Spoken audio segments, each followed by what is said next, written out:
Hey guys, so you're going to be planning a summer road trip this week. It is a week-long activity. It's going to be Monday through Thursday. I've kind of gone in and I've separated it out into days. So the first slide, you're just going to go and you're going to replace your name here.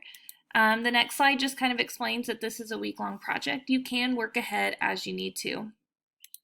All right, so in between slides, I've gone ahead and entered the date and what day you would do this activity. So here's Monday.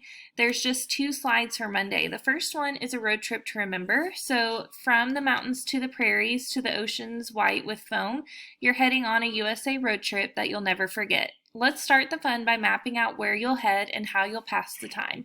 Get ready because it's going to be a wildly mathematical ride. So we have a map of the US here. It's broken up into sections. You're going to use different color to draw each leg of your trip on the map above. And just so you know, if you need to zoom in on this, so you'll go to the zoom, I'm going to do about 100. There are these lines here that are color coded that you can click and drop. And you can drag. So if you click on them, if you see this blue dot here, you can angle it. So if you click and hold, you can angle it. So you can move these as you need to. All right, so I'm going to scroll down. There's different legs of the trip. They're all different colors. Again, these color coordinate with the sticks up here.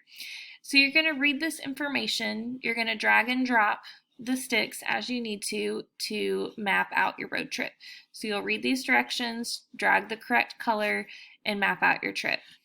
All right, on the second slide, it says, even though you'll be busy stopping along the way for tourist attractions, snacks, and historical markers, you'll need some entertainment along the way. Your mom loaded your iPad with a few movies and your iPhone with some new jams. Use the information to figure out how many hours and minutes of entertainment you have to occupy your travels. So you've got movies here, songs here. You're going to be adding up these times and figuring how much time it takes and so on.